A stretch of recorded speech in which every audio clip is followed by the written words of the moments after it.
We should officially be live. All right.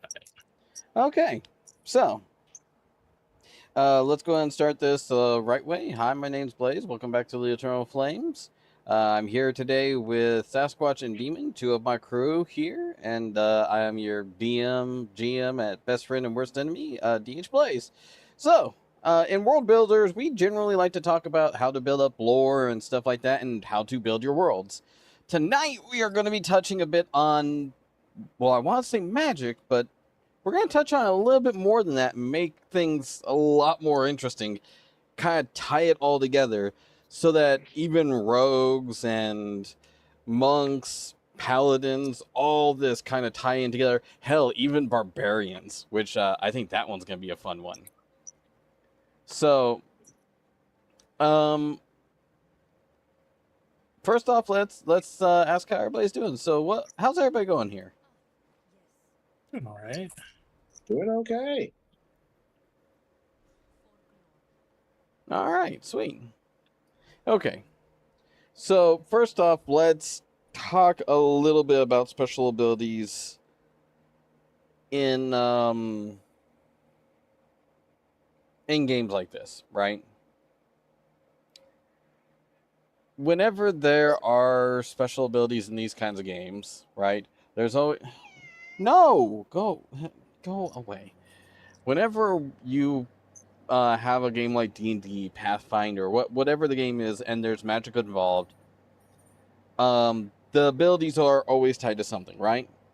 For paladins, mage, priest, it's generally mana, right? Mana or spell slots.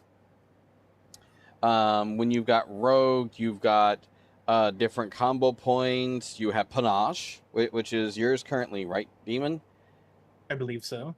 And you've got, in the case of monks, you have like key, stuff like that, right? Well, Yeah. This time we're going to play around with this a little bit, and we're actually going to create some lore. Now, is this important for gameplay? The answer is actually no, not at all. Game mechanics are game mechanics are game mechanics. No matter what, the game mechanics are, generally speaking, going to be the same, okay? However, adding in some lore will obviously add some flavor to it, give the players a bit more to play with, but it also starts to ask certain questions that maybe the players can play around with. It could also give you ideas as to maybe a change of class for a player, because maybe a player wants to save their character but doesn't like the class that they started with. So they're essentially re-rolling, right? Well, this gives them an in-story way of keeping that character but re-rolling it at the same time, which can be fun in its own way. All right, back on topic.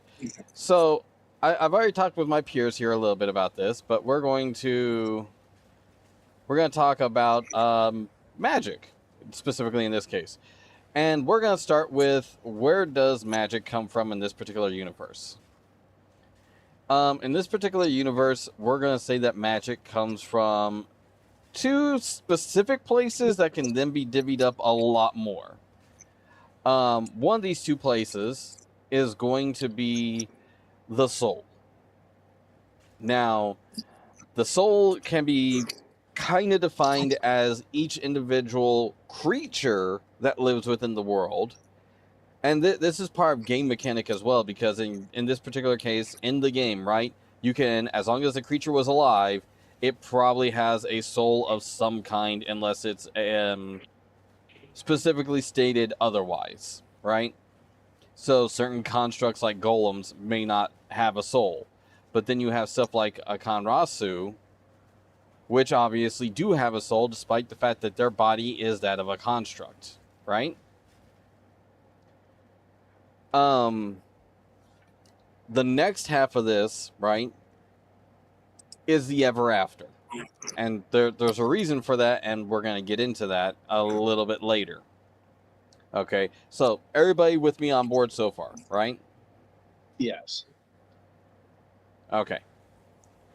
Now we need to talk about how the soul influences the players and start to wrap our minds around this. A sound soul resides in a sound body and a sound mind.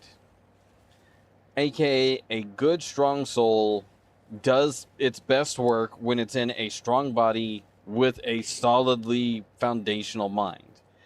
The more messed up a mind is, the more catawonky the expression of the soul will be, and obviously the weaker the body is, it's not going to be able to keep up with whatever you're trying to do with it. So far, so good.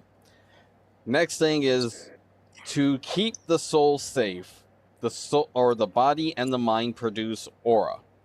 Aura is exactly how it sounds. It is a expression of the soul itself that kind of comes off of a person, and under normal circumstances it would be invisible, which means that all of my players, all the characters, all the creatures in the world have an aura. This is where true sight and stuff like this kind of come into play, because obviously true sight would probably help someone see someone who's invisible if there's an actual expression of that, right?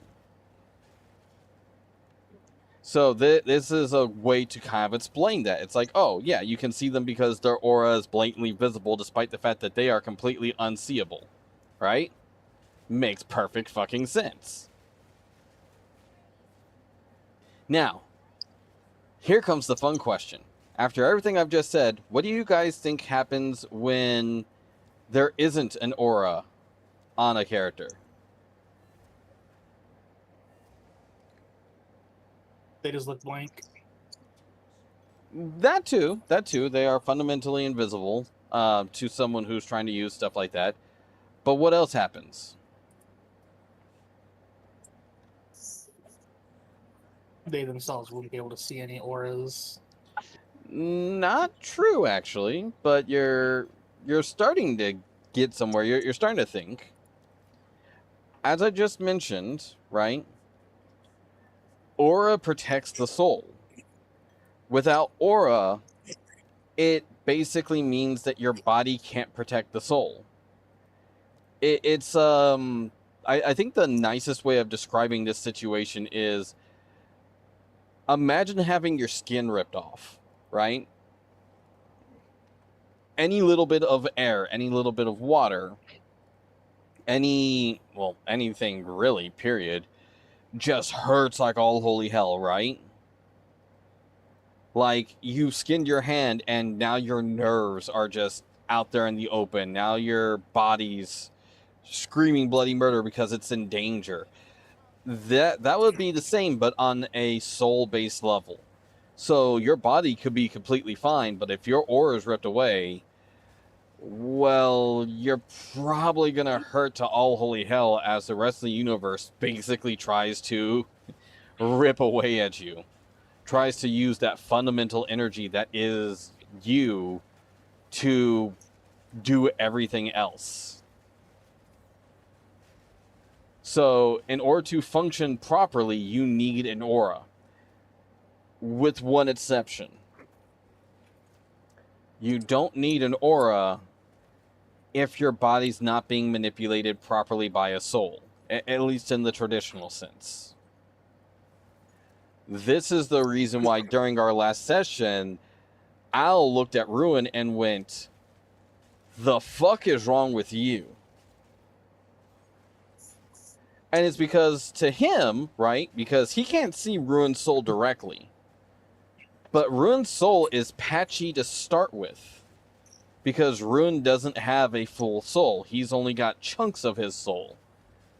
So, in this particular case, every chunk is trying to give off a little bit of aura. But those chunks don't mean jack shit in the grand scheme of things because it's not complete. It's basically someone who's walking around with a prosthetic body and you've only got certain pieces of the body that are still that person. I wish I could remember which show it was that actually had that. Where the guy was missing like a bunch of his body. And because it was taken by demons. So like 90% of his body was like prosthetic. It was a good show. You're going to have to take my word on that, but it was a good show. So good that they remade it recently in years. And still was a fucking great show. If anything, it was fucking awesome. Anyways, moving on. So, now we understand what aura is. We understand that the soul is what produces magic as well as the ever after. Next, we need to define something else. So, how does everybody use this, right? Like that's part of why we're having the conversation. Obviously, mages, spellcasters, stuff like that, are able to just use this outright. So your aura would reflect your spell slots. The stronger your aura, the more spell slots you have. The weaker your aura, the fewer spell slots. Unless you're a different class. And we're going to get to that here in just a second. So once again, aura can somewhat... interesting. So to some degree, aura can give an idea of like how strong a spellcaster is or something like that, right? Well, let's go a little bit farther. And also go into how does the body functionally use aura, right? Chi and chakra are a great example of this. So normally you would think, oh, well, that's just a monk thing. Well, yeah, but then again, let's also look at rogues. Panache, right? Demon, I assume that you probably have quick access to Panache as far as Pathfinder is concerned, correct? More or less, yeah. So how does Panache read? So, Panache, in a sense, is basically you misdirect the character that you're attacking through flare, tumbling around, just any other way to like distract the enemy, and then being able to hit them will give you some form of Panache. Okay. You can then use Panache to basically add extra damage to your attack. Or if they're low enough, you can use it as a finisher move to basically double the damage dealt by your Panache. Okay. So in this particular case, right, we can literally say, via the definition that we just gave to magic and everything else, right, that Panache would be an expression of ki, right? So you get in there, you do something so flamboyant that your body literally just releases enough energy to multiply what would be your norm, to literally make you physically stronger, if only for the briefest of moments, that you are able to do the amazing, the normally impossible. Because once again, Panache does not work off of a crit. It is its own damage, correct? Yeah, it's basically just additional damage. So it's not like it's like kind of like sneak attack in the sense that you add it to the attack. So that's kind of my Yeah. point. Is a critical would make Panache that much stronger or that much nastier. Yeah. But it also once again means that we can define this as ki. The same thing could be said for Tri's ability, because Tri has that rush ability that allows him to hit twice. Well, because of this, once again, Ki's a great example of this. But let's try a different character, right? Since Ki is an expression of one's inner soul, what if someone were to be really angry? Someone were to be just really pissed off? Like, so much so that they just swell their muscles and just give everything they have, regardless of consequence. For anybody who hasn't got Barbarian. Easily. And it once again, it works. You're using an expression of your soul to go, yeah, no, fuck this thing in particular in front of me. I mean, that can be the same said with, like, say, Fighter. Yes. With, like, Second Wind. Yes. You basically calm your center to basically reinvigorate yourself to then But once do more again, attacks. we are looping this all back around to, okay, so everything goes back down to aura and goes back down to the soul and everything else. So now let's talk a little bit about the other thing that I mentioned, the Ever After. So what is the Ever After? How does it play into this? How does it play into Magic? What's the bullshittery of all this? So the Ever After we were introduced in the last game session, or very specifically in this case, Al's house, but his house is obviously part of a much greater place. The Ever After is essentially a place that is built upon by a number of different souls. It can be created artificially, however, it's generally a reflection of the world that it is a part of. Every world has its own version of the Ever After. A great example of this is in Estrangia, it would be the equivalency of the Feywilds, right? Because the Feywilds, to some degree, resembled the reality of Estrangia, but it was also very different because the people who lived there obviously manipulated and changed it, right? Yeah. Now, at the time, that was the elves of that particular place, and for obvious reasons, they called it the Feywilds because they are, in fact, the Fey. And it is their fucking wilds. Go figure. It's almost like it all makes sense. In this case, it's called the Ever After because it doesn't just belong to the elves, it belongs to a couple of other races as well. If anything, we're more likely to see stuff like, say, you're more likely to see demons there. You're more likely to see Kanrasu there. Because Kanrasu being elemental beings, it's going to be a lot easier to get into the Ever After than, say, the regular mortal plane. Because it's just a closer link. So on and so forth. Now, how does this affect magic and everything else? Well, when you're talking extreme versions of magic. So let's talk about Meteor Storm, right? Because there's a big piece of magic, right? Maybe a little bit more than just a normal soul would be capable of. Well, because of this means that the person not only draws on their own spell slots or their own soul or whatever, right? They're drawing on another place. They're drawing on the Ever After, which is a condensed version of the different pieces of souls that have collected into this world. Having said that, right,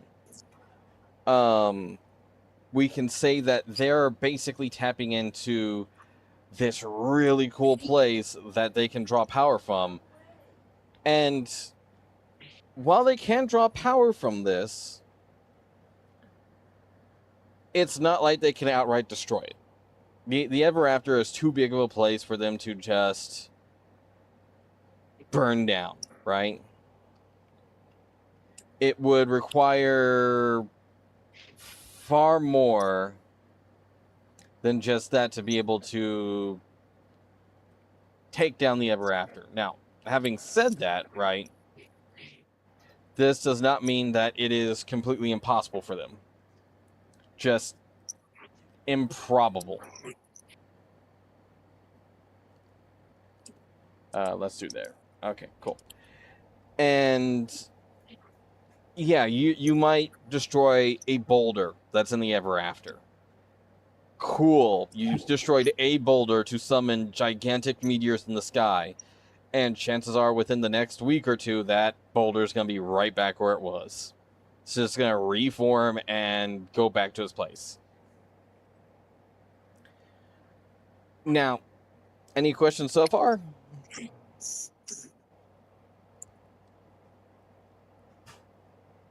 Not really. Okay. So now we get to have fun with the idea of going back to souls. Well, Blaze, what about gods and patrons and stuff like that? Like what our warlocks are attached to and all that. We're going to have fun with this one because this one becomes really easy really quick. calling on a patron or a god is the equivalency of the difference between lighting a torch and lighting the sun. If your soul is a torch, right? And granted, you can make some pretty big torches, right? Like, if you really want to, you could look at, like, the Olympian torch, right? That's a big-ass flame for the Olympics. But even then, comparing that ginormous thing to the sun is not a competition. The sun wins every single time, right? You can make something that's hotter than the surface of the sun. You might be able to make something that's hotter than the core of the sun. Good luck. I wish you the best with that. Try not to die and kill us all with you. But it doesn't change the fact that you still can't compete with the sun, right? This is the same mindset as when you're dealing with a god or a patron. These are creatures of such immensity that by sheer comparison, you are spit in the wind comparatively to a tsunami. Concentrated power of will. Pretty much. Not only that, but when you're talking patrons, they're generally getting something in return, right? Your loyalty, sacrifices, their bidding, maybe something they can't do themselves. So they're giving a bit of power so that they can get something done, right? There's a number of ways to look at this, but it doesn't change the fact that in the end, you are essentially taking a small chunk of their power to feed your own capability. And it's probably not just you either. They're probably doing this with dozens, if not hundreds of people. And there might be a price that you may not be very well aware of it. They may reclaim that power later on, and you won't know until after you're long dead, right? They don't have to tell you all the details until it's too late. That's just the long and short of it, right?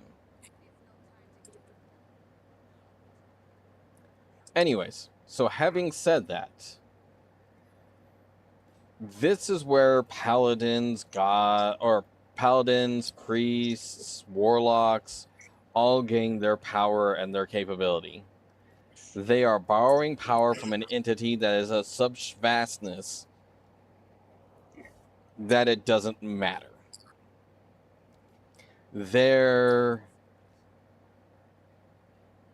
generally never going to add up to the same thing. Now, that's not to say that they can't, because we've seen players or people ascend to godhood, right?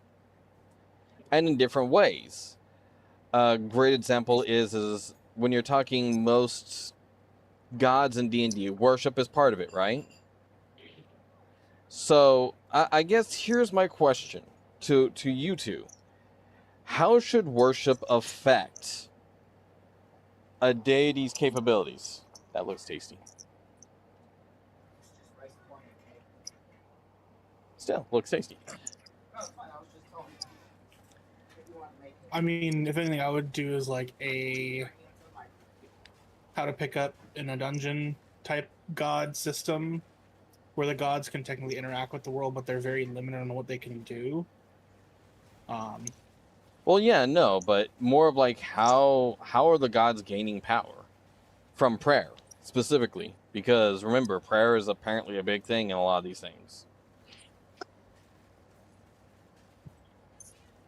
I mean, you can have with like prayer, do like a similar like, in a sense, having them be like a family type deal. Like you join the god's house under a covenant. In that sense, and that's how the god gets more power. I mean, so More you're relevancy. you're basically giving them you're giving them authority to be able to use a bit of you, which I guess isn't too far from what I was thinking, but that's an interesting way to go about it. In a sense, basically, you're covenanting with the god to basically gain abilities from them, but you're basically giving away a part of your soul to the god for that power in exchange. That was probably a little bit closer to what I was thinking. My mindset was when you pray, you basically give up a bit of your mana, your soul, to do stuff. Now, because you're using your soul on the regular basis for this stuff as is, it makes sense that it recoups and recovers. But having said that, right, it also begs the fun vastness of mind to say that if you're constantly recouping and recovering, if you're giving a small chunk of yourself to someone else, you're probably empowering that person over time. If a couple dozen people do this, well, that's a good chunk of change. If a couple hundred people are doing this, okay, that's a mighty fine penny there. When you start getting into the thousands, the tens of thousands, or higher, at that point, it doesn't quite matter what your starting point was. Your end point is kind of obvious. At least in my opinion. If you have hundreds, if not thousands of followers giving you small chunks of their souls, the sum of the parts there has got to be immense. At least that's my mindset.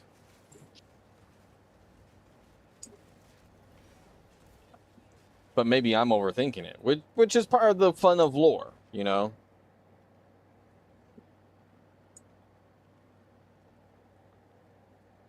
But, yeah, no, I mean...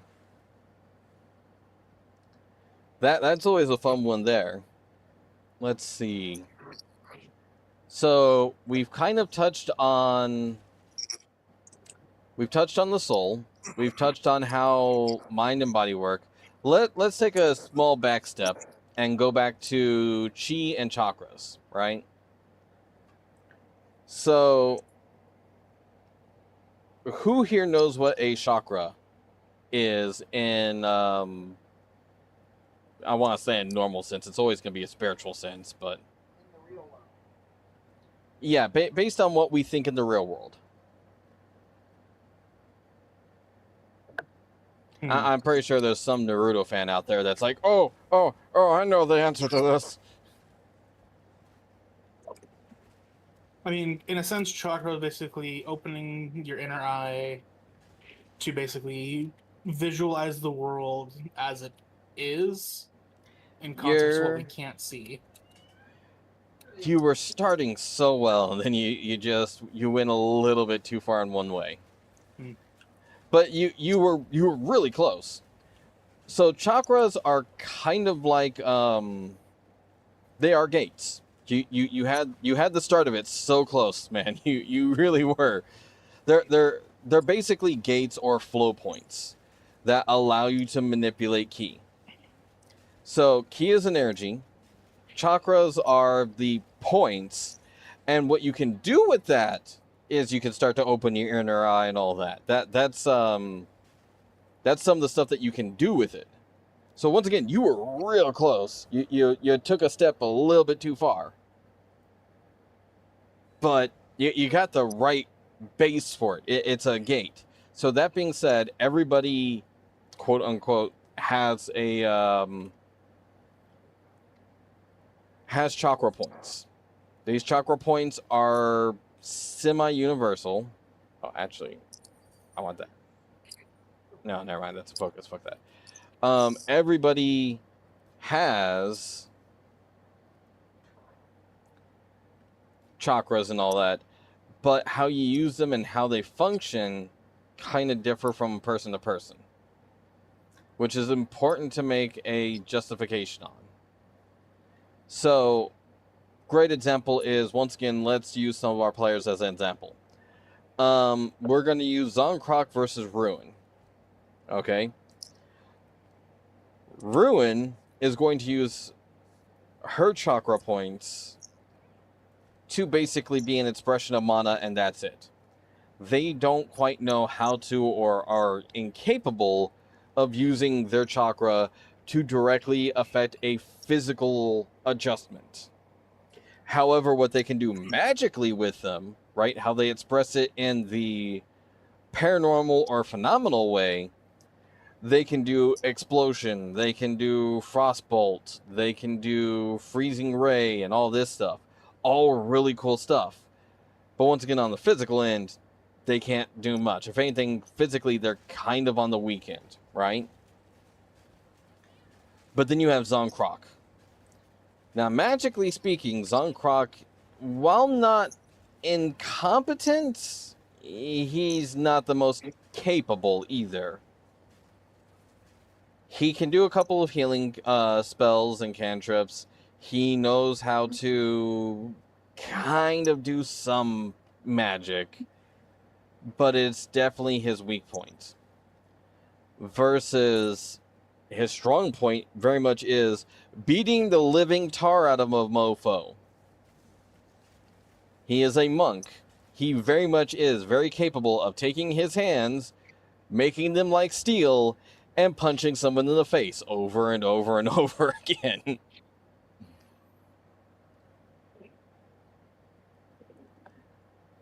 But let's use Naruto as an example of this, right? You've got Sasuke, right? Who is very capable with techniques and everything else. But then you've got Rock Lee, who is very much the physical capability. Same sense here between Ruin and Zonkrok. Zonkrok is really good at the punchy stuff, not so good at anything else. Ruin, on the other hand, is really good with the techniques, not so good with the punchy side. I mean, if you're breaking it down into that, then the breakdown into ninjutsu, genjutsu, and taijutsu, which each use a different aspect of the 3 chakra points, spirit, body, and mind. Yes. And some people have a more preferential towards one or the other. Whereas some people can literally use all of them, but it's a bit of a give and take on that one. I mean, some people have more access to just 2 because they neglect the training of the 3rd. It's just a very rare occasion that somebody has all 3. Yeah, I mean, it requires, what, a lifetime plus to be able to do everything, and by that point, your body's just kind of wrecked. Yeah, most of the time they say it's like it takes you 1 lifetime to master just 1 chakra point. So basically you have like 4 or 5 lifetimes over to master everything all in sequence.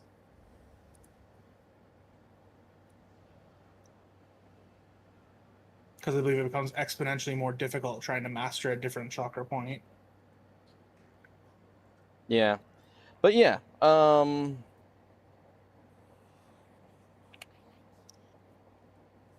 But yeah, it's the same basic idea, but once again, everything in this particular case is still rooted in the soul, right?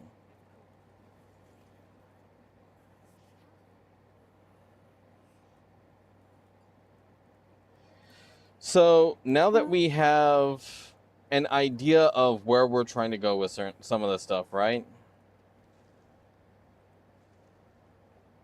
Oh.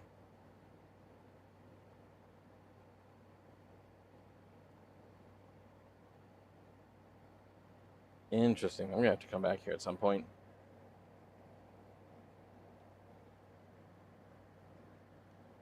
So, having said that, right, we have our idea for a magic system that works. We have a concept of, oh, hey, this is... Oh, okay.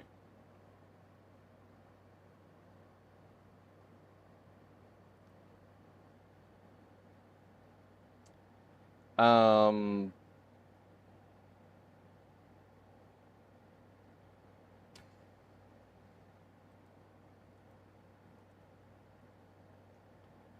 trying to catch my train of thought now.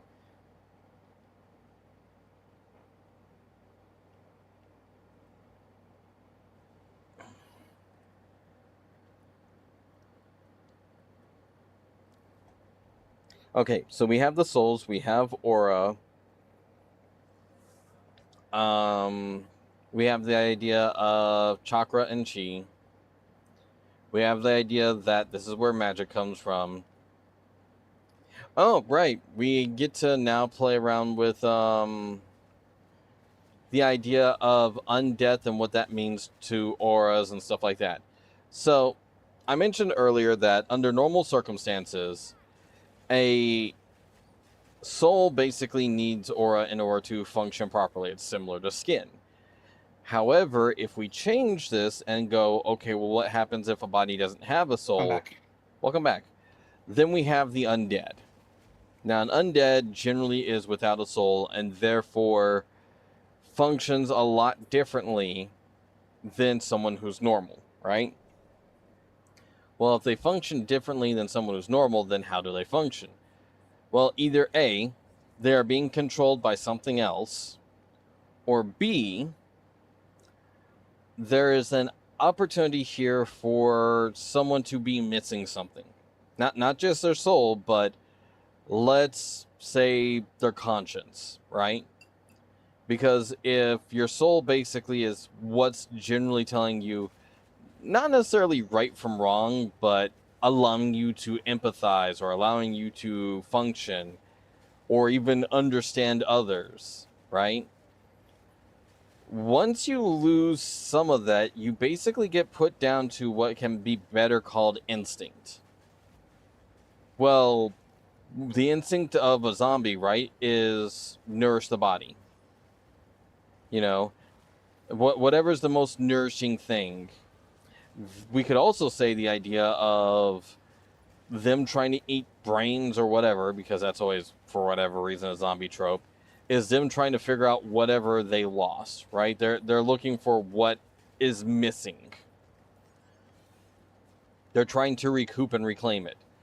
With vampires, right, it becomes something as easy as, once again, they're trying to recoup something, such as their soul, and what they're doing is they're not just feeding on blood, but they're trying to feed off the life of someone else. They're trying to feed off of the life force of someone else. Obviously, they are not soul eaters, but doesn't mean that they can't have a taste of the soul through more of a physical means, right?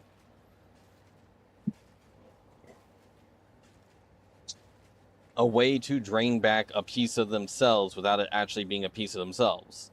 Not only that, but since they're undead, they're not trying to protect their soul. They're just trying to fill a piece of themselves that's gone.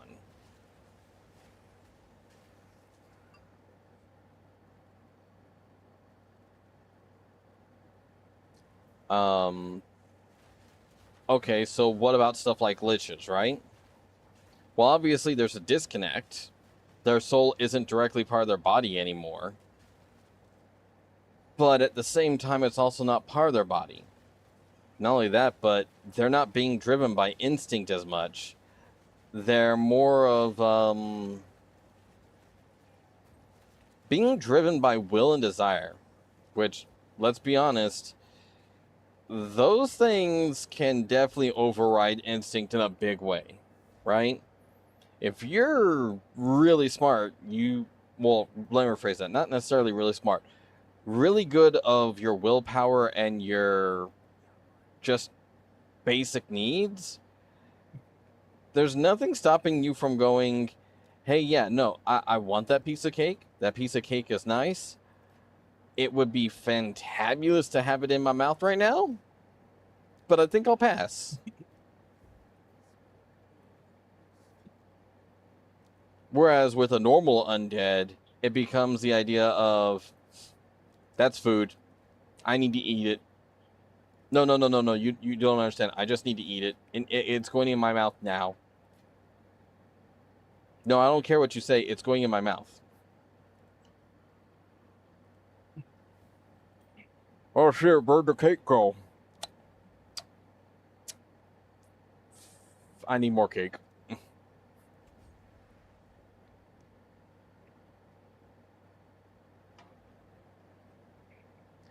But you get what I'm saying, right? Like, two very different kinds of undead, but the big difference is one with extreme willpower and capability versus one that has been broken to the point to where that willpower and capability is just gone. They are broken as a sentient creature. Now, this makes for an interesting situation because we're talking about liches being the more competent, capable ones. What about long undead vampires? Vampires that they have no conscience, they have no soul, but at the same time, they have a certain amount of willpower and a certain amount of cunning that they can basically fake it. They are just super well-trained sociopaths by nature at this point because they need to be to survive. Because, let's face it, any vampire who has no self-control is not going to live very long. They will be found, they will be outed, they will be killed. Referring to like kind of like vampires from like what was that one movie? Daybreak? I forget. Daybreakers? Yeah. Yeah, the Daybreakers took a different look on it, though. Daybreakers, if you didn't feed after so long, you basically went full bestial. Well, it was also like if you fed on your own blood because you had no other source to feed on. Ah, see, that touches on a different topic, which I would love to talk on, not this time, but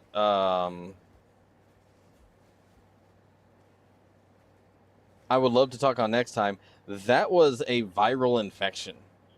And that becomes fun for a whole different set of reasons.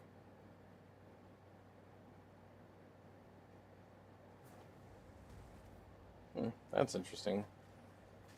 But yeah, that becomes interesting for a whole different setup because vampirism in a lot of different stories nowadays is seen as, well, similar to the zombie outbreaks, more like a virus, right? Like something that is medically wrong. And in Daybreak, it was a great example of that because in Daybreak, it was the idea of, or Daybreakers, to be more specific, it was very much the idea of if too much of the virus got into your system, it was a problem. At the same time, if you didn't consume blood, it was a problem.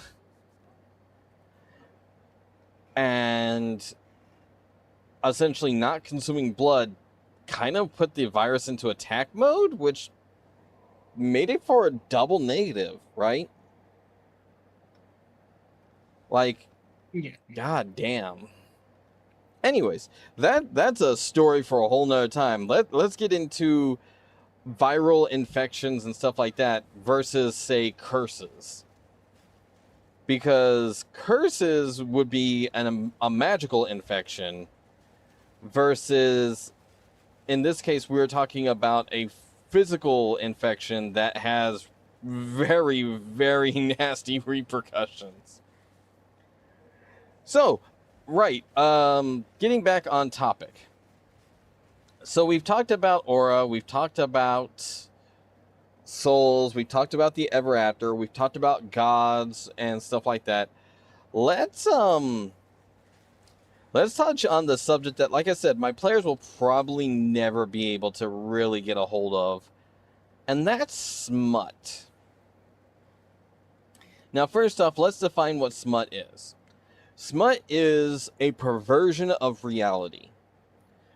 Not a small perversion either. Granted, small perversions will still cause smut to happen, but it'll be much smaller. So, for instance, create water, right? Creating water out of nothingness is going to cause a small bit of smut because you are altering reality. But that amount of smut comparatively to something else really isn't that much. You may get a small blemish on your soul and aura. However, say once again, let's use the meteor spell again, right? Because we mentioned that the meteor spell takes a little bit of the ever after and probably a good chunk of your aura and soul's capability to do, right? It would also create a bunch of smut because unless there's literally these things in orbit, right? You are having to conjure something into the atmosphere and then drop it into terminal velocity to hit something, right? That's a pretty big piece of creationism right there. So, what is smut? How does it work? And is it something other than just visual? The irony is yes, and yes. Smut will basically appear in someone's aura. So the more that they're messing with the laws of nature, the more smut will show up. It does have an effect on reality, but not a great one. And one of the ways that this actually shows is everybody here has heard of a magic barrier, right? Well, magic barrier should reflect some of your aura because obviously it's made out of your aura, right? Well, what if your aura is covered in smut? Well, then your barrier should be covered in smut also, correct? So what happens when someone who is utterly filthy with the distortion of reality creates a barrier? Well, suddenly that barrier goes from a transparent through the looking glass motif to they are encased in a black coated seething oily shell that is, for lack of better terms, both looks and probably feels disgusting. Now, what's the purpose of smut? Like, how can it be used? So, smut is basically reality's way of saying, yeah, no, you're going to carry a piece of me around with you as a show that you have done something wrong. However, remember how I stated that people could technically create the ever after if they wanted to and stuff like that? Kind of hard to create part of a world without part of a world. If you have enough smut, you could technically create a pocket dimension, a window of the world of today. The more smut you have, the larger this pocket you can make. The less smut you have, the less stable it is, and the more likely it is to fall in on itself. So to make something that's strong, everlasting, and ever capable, you almost need what can best be described as an entire collective or group or religion of people. Once again, something my players will probably never be able to capitalize on, but interesting, but also relevant to the story. Because last time we mentioned the Godworm, or actually, we actually showed him, if I'm not mistaken. This is something that has a cult following. This is something that is gathering this occultism and gathering faith. And it's gathering more and more power. And it is not against, in any way, shape, or form, altering reality to its own whims and whimsy. So having said that, what's to say that it doesn't use the collective smut of its followers, as well as its own, to create its own paradise? But along with its own paradise, it then has its own pool of mana or creationism in which to pull upon at any given moment or time. Yeah. That should bring a whole new face of and fear of terror into the players. And once again, this isn't the only creature that can do this. There are several creatures that are capable of doing this. Not only that, but once again, we've made the statement that gods have souls that completely outshine and outbroach other creatures. So once again, a god with enough smut on their soul, which to us might look like maybe a hairline fracture in their auras, can easily create their own plane of existence, their own world in which they live, a reflection of their very being and soul. So you end up with a place like Olympus, and so on and so forth. Really makes things a lot more interesting in how that all works. But it also means that they have to defy nature to the point to where they... Oh, no, shit. I screwed up. I goofed. But they have to defy nature to the point to where that is a relevant thing. Now, Demon, being a player, knowing this new information, how would you, in your current state, try to exploit this?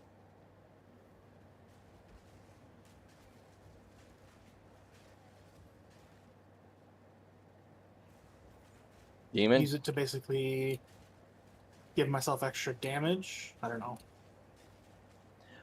In a theoretical sense. I mean, technically a possibility.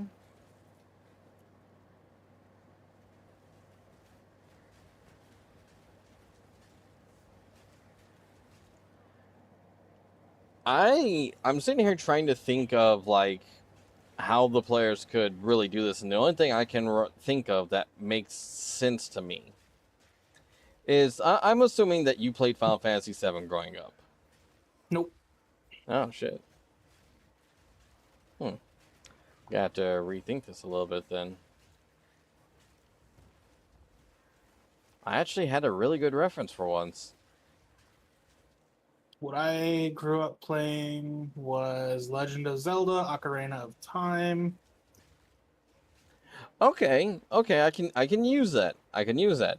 So, do you remember the time chamber that Link goes into?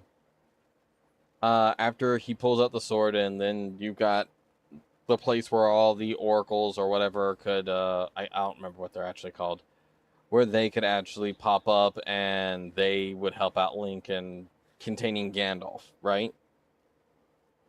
Yeah. Now imagine if instead of containing Gandalf, you basically sent him there, but then you collapse the dimension on purpose. So you use just enough smut to actually create it and temporarily sustain it. But once the creature was within that boundary, instead of keeping that dimension stable, you just let it fold in on itself. Time and space literally just saying, yeah, no, this place is done for. Just falls into itself. Technically, that sounds like a webtoon that I was reading. Basically, people could create a subspace, and fight enemies in it while being empowered by their subspace. And if they had to, they could collapse the subspace with either themselves in it or just collapse with the enemy in it, and basically trap the enemy in it. I mean, it's a pretty common idea. There's once again, I was going to use Final Fantasy VII as a reference because one of Sephiroth's moves is he summons Supernova, which the developer has said that is essentially him transporting everybody to a separate dimension and then proceeding to shove these people into the dimension while an actual supernova is going off, and then the dimension collapsing under the supernova. So it, once again, not a new idea, but at the same time, still a fun one. And once again, something the players could, quote unquote, theoretically do.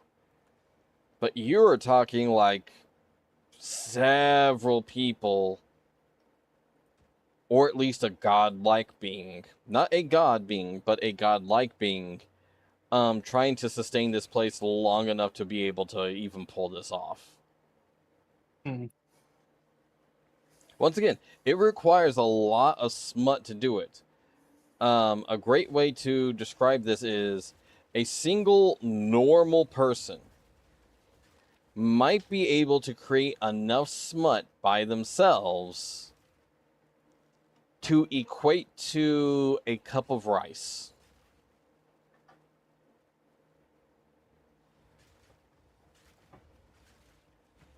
Now, this is under normal circumstances. Let's use someone like Al, right? Because Al, for all intents and purposes, has already been around for a couple of hundred years. At a couple of hundred years, he's obviously accumulated more smut than a normal person would. Truthfully, Al's actually been around longer than that, but, you know, just for the record, right? A couple hundred years, you can accumulate a lot more. So he could probably create something that's more equivalent to that of a basketball. But once again, a basketball isn't big enough to hold people, let alone anything else, really. Yeah. So, having said that, oh boy. Having said that, this means that to create what we're talking about, at least on the scale that we're talking about, you would really need a couple thousand years to create anything of even just a normal room that would stick and hold.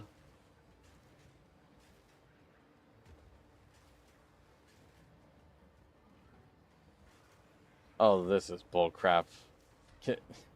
At least kill my minions, you asshole.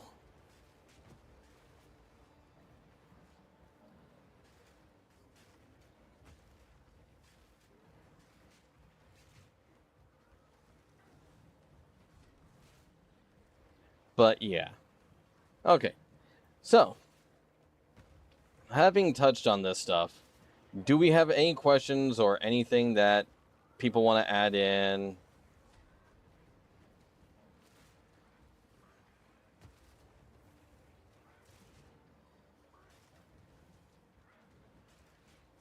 Like, I am all ears right now.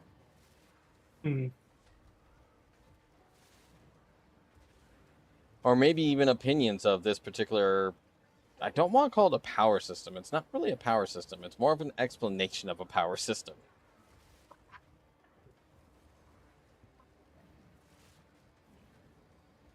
Could you use the smut to basically make weapons? Now that are, you're like, thinking... freeform? Temporarily, yes. But once again, they would be unstable.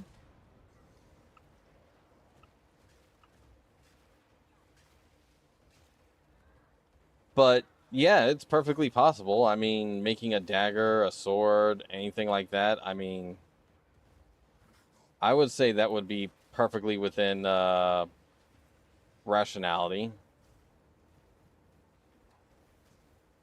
Can you use to make a pistol? Once again, theoretically, that is perfectly within viable realms of... Oh boy. Realms of reason.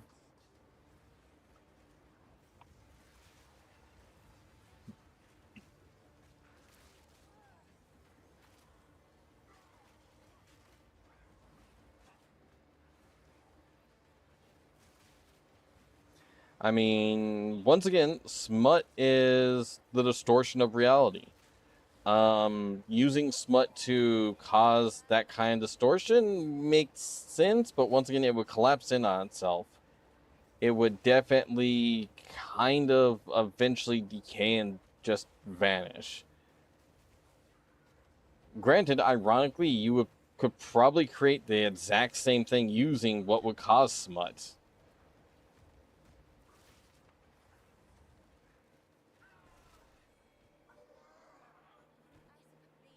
You're saying smut would be like void damage in a sense. I mean, It's an unstable form of reality that can cause any outcome. fair. Yeah, kind of hard to deny that. So, yeah. Yeah, given that definition, that would make sense. Now the real question is can you use it to distort gravity?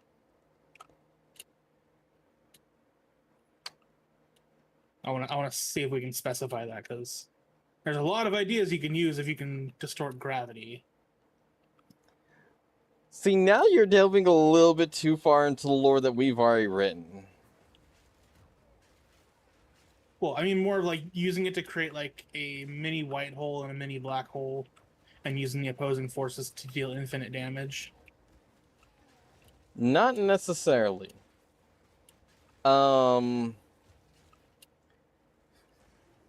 So you've ironically touched on something that is already in game, and we've kind of hinted at, but because you guys just don't generally pay much attention, I guess it never quite sank in.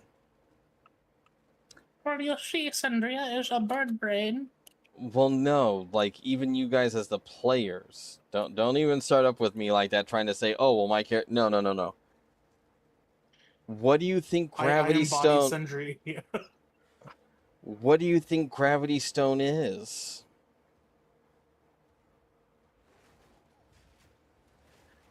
True, the crystallization of gravity. Not quite. Gravity Stone is created by Gulthus trees. Gulthus trees absorb the corpses and bodies of others while disconnecting them from magic and everything else, thereby partially absorbing their souls. Do you get what I'm pointing at? Literally, I have given you all the math work to finish the answer. Basically, what you're saying is create a mass genocide, and we'll get the biggest gravity crystal we could ever want. Not entirely. What I'm saying is gravity crystals are made by basically feeding a soul to the Gulthus tree in return for its power. Oh no, not even in return for its power. Gravity stone and gravity crystals are a form of physical smut. They are literally a representation of a soul that has been distorted, broken, and crystallized, defying what is natural to such an extent that it has a physical representation. But since the Gulthus tree doesn't have a proper soul because it is an undead, it can't just work the way it normally would. It ends up having a physical presence.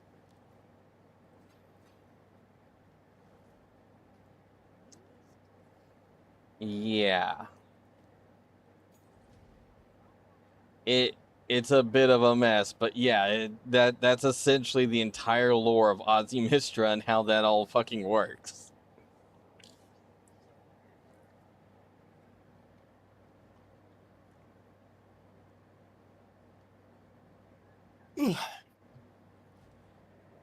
Okay, is it time to feed him? It's not, but if you want to. Okay, I just want him to stop harassing us. He's acting like I've beaten him for like the last hour. Father, I crave violence. He doesn't crave violence, he craves food. Okay. Father, I crave sustenance. You still there, Sasquatch?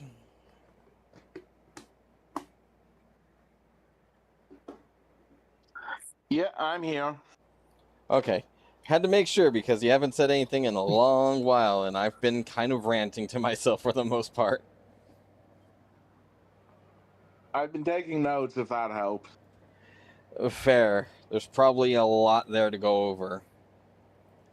So, any blanks I need to fill in? Because since you've been taking notes, that means you've probably been paying more attention than me or Demon here. No. You guys have been pretty thorough. All right. So, obviously, we've gone over Smut, we've gone over Aura, we've gone over Souls, we've gone over the Ever After, how that weird creationism works, how it entails to what the players can and can't do, the fact that Ruin is kind of a mixture of an undead and not an undead. Which, that's a fun one in its own right. And, trying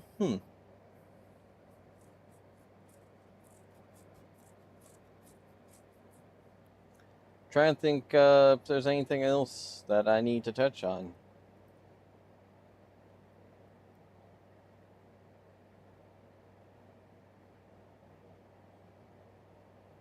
No, I think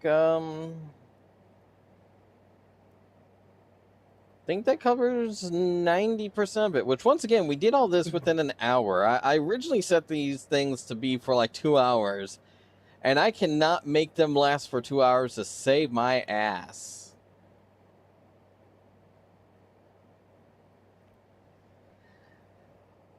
But it kind of helps that I already have a pretty strong idea of how I want everything to work. So...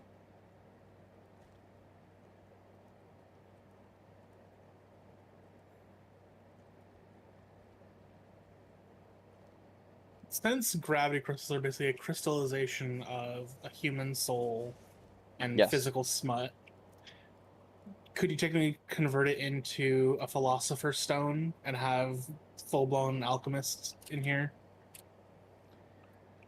We already actually have something similar to that, but also not quite. So, once again, if you look at gravity crystals and gravity stones, you have oscillators, right? Oscillators work off of gravity stone in the strongest of senses. Because of this, yes, we are actually using something kind of equivalent to the fucking alchemist stone, but it's also not. Basically, you're reforming gravity crystal to be something else. You're using ingredients to give it a definition. In this particular case, the best way to look at gravity stone and gravity crystal is in its rawest, most basic form, right? It has very few uses. It has no distinct purpose other than to alter gravity. When you start mixing in other ingredients, you get what is basically the core for our oscillators. Great example is for the healing oscillator, you're using stuff that you would use for... excuse me. You'd use stuff that's used for a healing potion.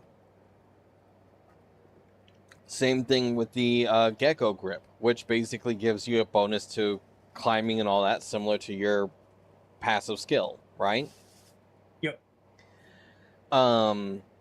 But it's also where you can make like a fire oscillator, which basically lights it up like a Molotov cocktail on its own accord without actually needing the materials. And it's reusable, which is really cool. But then we also have the same idea for the bullets that are for the casters.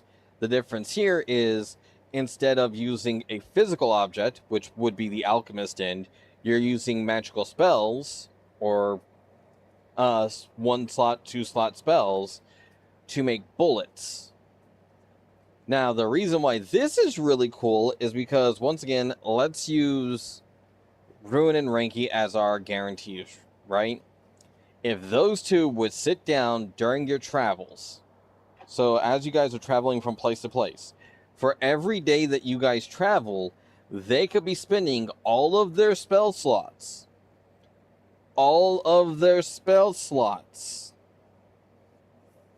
to be making bullets for those casters.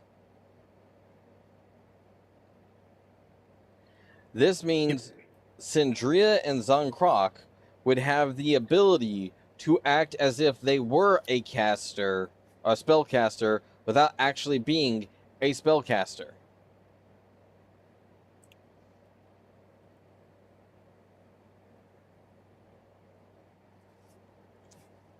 Yeah. That's kind of what I've been trying to push at, because it gives you guys the option to do ranged stuff without actually having to worry about, oh, hey, my gun doesn't do as much damage as the fucker who was a puppet not long ago.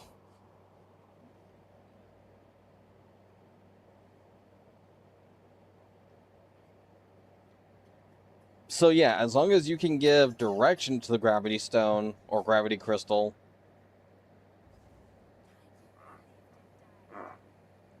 it can pretty much do... I don't want to say whatever, that might be a bit lofty. But it can do a lot.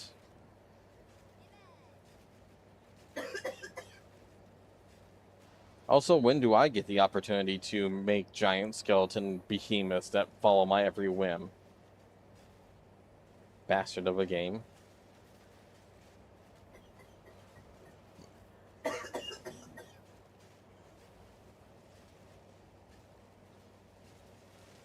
Anyways. So, yeah, I think we covered everything as best as we're gonna get.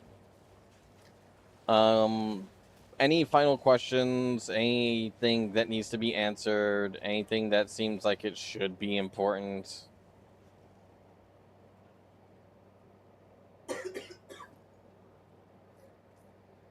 No? We covered everything? Yep. Okay. So, Demon, you got a preview into what is going to be a book for later. I'm going to give you guys a book that is going to give you the ability to raise your arcane skill. And it's going to go over all this stuff that we just went over. In doing so, it kind of gives you a basic idea. Obviously, it's going to be written by Al, because he's the one who's going to give it to you guys. I assume either Ruin or Ranky is going to grab the book and start reading it. Which, once again, makes sense. But, yeah, you technically already know this information as a player. As a character, as you point out, Syndria's kind of dumb. So, she would probably never know this stuff or never even care to know it. Or she'd be like, oh, well, this is good information. I'll just forget about it. Pretty much, yeah. Until it's necessary, and then it's like, oh, look, the shiny thing does very good things. Rolls Arcana. Yeah, pretty 39. much. Oh, look, I know what's going on. Which, all things considered, once again, Syndria, not magical person. Being able to identify magical things is kind of funny on one end, and on the other end is kind of like, what the fuck just happened? Oh, look, our non-magic character understands magic better than we do. What the fuck? Yeah, exactly. But I digress. While there is some fun to be had in that, I do think probably better in the magical character's hands. Not only that, but they're more likely to use Arcana as a skill on the regular basis. Yeah. But yeah. Okay, so now that we've gotten through that, and now that it's been a pretty fun night, I guess we'll call it. Thank you, ladies and gentlemen, who did tune in. Hopefully you guys had fun.